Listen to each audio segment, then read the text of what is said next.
Finally, let's look at a couple of things. What does religion say about climate change? So now there are actually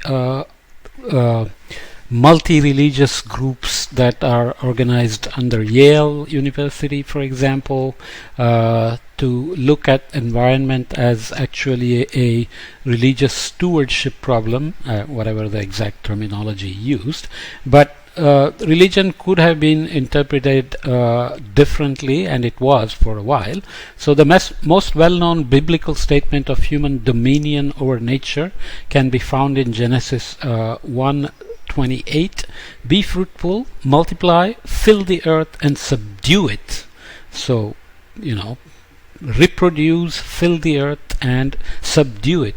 Have dominion over the fish of the sea, over the birds of the sky, and over every living thing that moves on the earth. So does this mean human beings were meant to dominate the planet and create the sixth extinction, or are we misinterpreting it? So these are things that are sensitive. Here is my chopper again. So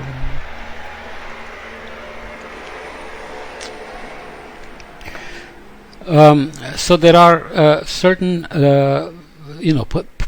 Pope Francis wrote an encyclical which said climate change and the social problems are not independent anymore, that it's the same problem.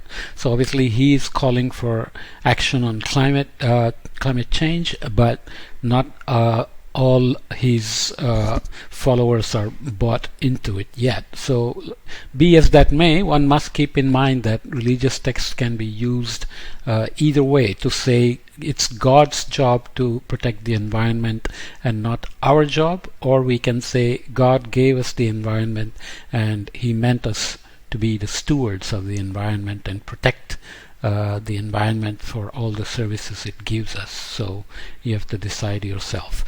The belief systems also matter. Social beliefs tend to be beliefs about others. So social norms are a property of a reference group. So what is typical for that social group and what is appropriate? So some communities, indigenous people, hunters, gatherers, or other ways of living has been in harmony with nature, even though some social scientists, anthropologists believe that humans have always been exploiting the nature less mindfully than they could.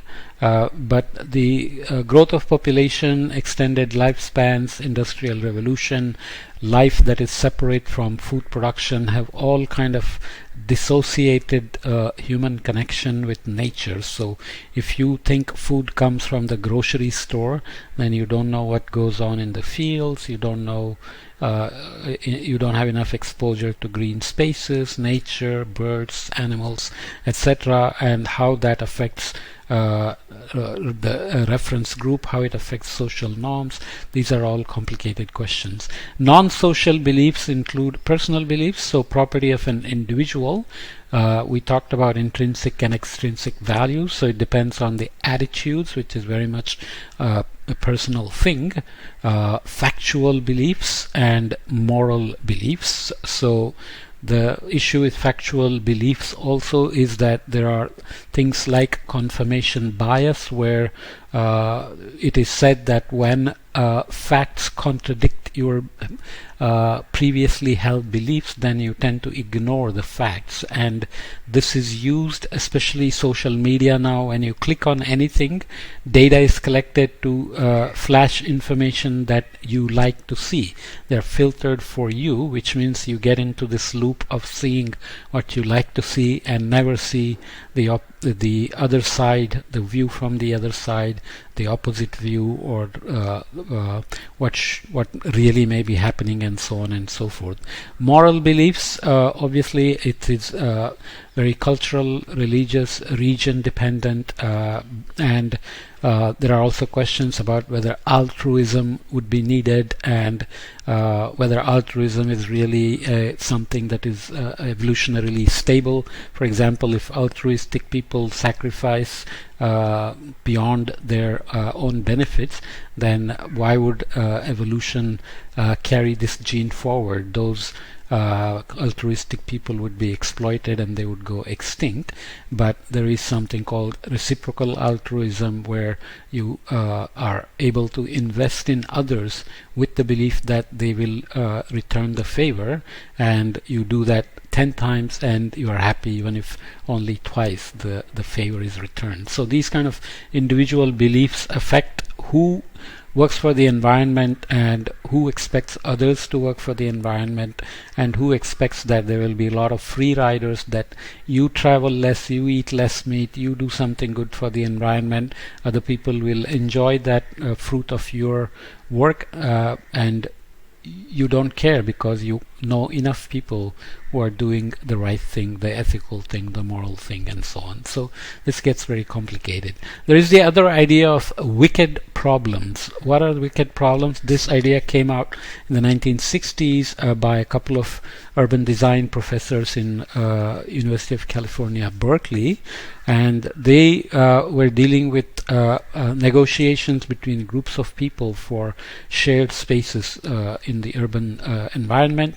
And they realized that there are some problems which are not solvable. They don't have solutions as such, so they have to be resolved, which means they have to be resolved again and again, and they called them wicked problems. And the typical examples are like crime, what to do with crime, whether to relate it to poverty and try to help people, or just enforce police, which can lead to all kinds of police brutality and mix-up of prejudices into police action and so on, that US keeps facing a lot, for example, also other countries. And education. People don't agree on what's best for education. In the US there's also fights about whether evolution and creation are both scientific principles that should be taught equivalently, or whether creation and evolution are not in the same scientific plane. And healthcare. US is also a good example of how people fight for healthcare, whether healthcare is a basic right, whether government should pay for it, how do you make healthcare available, and so on and so forth. In the context of climate change, I tried to define climate change as a wicked problem and listed 10 things that make it a wicked problem. So there is no one definition of climate change, because all global warming is local. Locally there could be sea level rise, there could be extreme droughts, there could be extreme precipitation, glaciers melting, fisheries disappearing, islands drowning, and so on and so forth. You can't know when you have solved a problem under the climate change umbrella, so it's not like you did something, you adapted to sea level rise and global warming is solved, because somebody else somewhere is emitting more and more, and sea level rise may continue to go on, and you may not even be able to financially plan for a sea level rise that is caused by the action of, let's say, the rich countries. Solutions to the climate crisis are not true or false or good or bad. So when you do carbon tax or regulations on clean air, water quality, and so on, there is always disagreements, negotiations. As you can see with the vaccine mandates and travel restrictions, there is always debates and complaints and protests and resistance and so on. So climate crisis will also offer similar, is already offering similar issues. Solutions to climate change generate unexpected consequences over time, making it difficult to measure their effectiveness. So whatever you do today, it has to last for scales of anthropogenic change, but we don't know whether what we did today will have, unintended consequences, like genetically modified crops or forestation, whether that's a good thing if it leads to more wildfires, and urban design, and so on and so forth. Every solution we deploy will have potential irreversible consequences. So we talked about biofuels, for example. Well, not in this course, but in another course I have podcasts on how biofuels, which are considered to be part of the solution for the future, actually end up deforesting, for example, palm oil, soybean, sugarcane. So they lead to deforestation, they lead to land use change, they lead to water pollution, pesticides use, and so on and so forth, health impacts, etc. Ordinary problems come with a limited set of potential solutions. Climate change doesn't. So you can compare the ozone hole problems and climate change problem in that sense, that Montreal Protocol happened because ozone hole was a bad thing for all species of life on Earth, so it was bad for everybody, and there was a solution available. Replace CFCs with HFC was considered a solution. HFCs, of course, turned out to be a bad thing now, so we are trying to replace HFCs. But climate change doesn't have such single solution. It has to have so many solutions for energy, food, health, water, and so on, transportation. So climate change doesn't have a silver bullet. Climate change has no precedent, so experience won't help you deal with it. So climate change is manifesting in different ways in different places.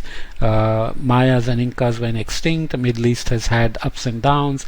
Africa has had ups and downs on long time scales, but we don't have memory of these experiences. We only have direct or indirect evidences of past experiences, which are not necessarily helpful to deal with what's happening now, especially because the rate of change is not something we have experienced before. Okay. While ordinary problems are self-contained, climate change is mixed up with other problems and doesn't have one root cause. So now everything we do, as I said before, affects emissions, affects land use change, energy use, water use, deforestation, food production. Everything we do is intricately related to emissions increases and climate change, and so it's not a self-contained problem in that sense. And there are cascades and tipping points which are driven through these complex interactions of natural and human systems. Climate change involves many stakeholders, nearly all of whom have different ideas of the problem and its ideal solution. So Russia is not necessarily worried about climate change at all and may assume that climate change will somehow benefit it, even if it's sea ice disappearing in the Arctic and Russia getting access to fossil fuels there, or Siberian snow disappearing and Russia becoming an agricultural king, and so on. Finally, problem solvers are liable for the consequences of any actions they take because the actions will have large impact. So already changes expected in terms of socio-technical transitions for energy, food, transportation, and restrictions on consumption and so on are beginning to raise concerns among some groups. So there again, intrinsic and extrinsic values come in, and who is willing to sacrifice for the suffering of others, who is willing to stand up for their own ethical value of protecting the environment, and so on.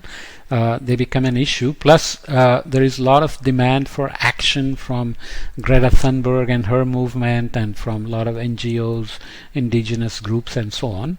Politicians have to make decisions. For example, an article just came out today on November 7th, 2021, that Biden is approving more drilling projects than Trump did. Why? Because Biden committed to climate action with a big budget, and yet he's worried about energy security of the US, so he's increasing oil production.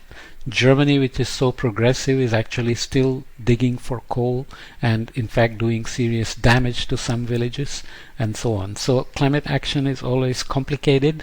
Politicians are responsible for their actions and they have to get elected again, whereas Greta Thunberg can demand action and is not responsible for anything. Scientists can demand action or suggest action or make future projections that are scary and say something must be done, but they are not responsible for action and consequences either. So this is obviously a very complicated problem. Ethics is just one aspect of it, but we have to consider all these things together when it comes to climate action and our ethical and moral responsibilities towards global warming, disparate impacts, climate justice, and so on. Let's leave it here.